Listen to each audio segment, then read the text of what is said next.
বর্তমানে বাংলাদেশের অর্থনৈতিক এবং রাজনৈতিক অবস্থা মোটেও ভালো নয়।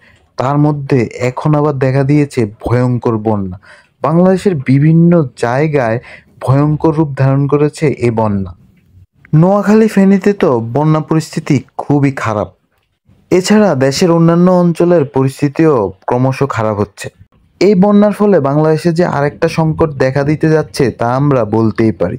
এখন কথা হচ্ছে, এখন আমাদের উপায় কি, করণীয় কি? এই বন্যা পরিস্থিতি মোকাবেলা করতে হলে আমাদের কিছু দিক নির্দেশনা মেনে চলতে হবে।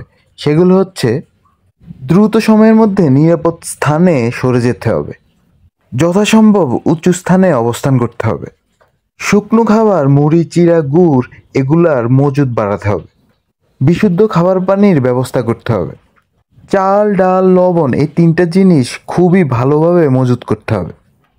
অসহায় দরিদ্র মানুষদের প্রতি সাহায্যের হাত বাড়িয়ে দিতে হবে। আরেকটা গুরুত্বপূর্ণ জিনিস হচ্ছে, বন্যার সময় খাবার স্যালাইন ভালো করে মজুত করে রাখতে হবে। কারণ বন্যার সময় ডায়রিয়া, আমাশয় এগুলো আর মারাত্মক প্রভাব দেখা যায়।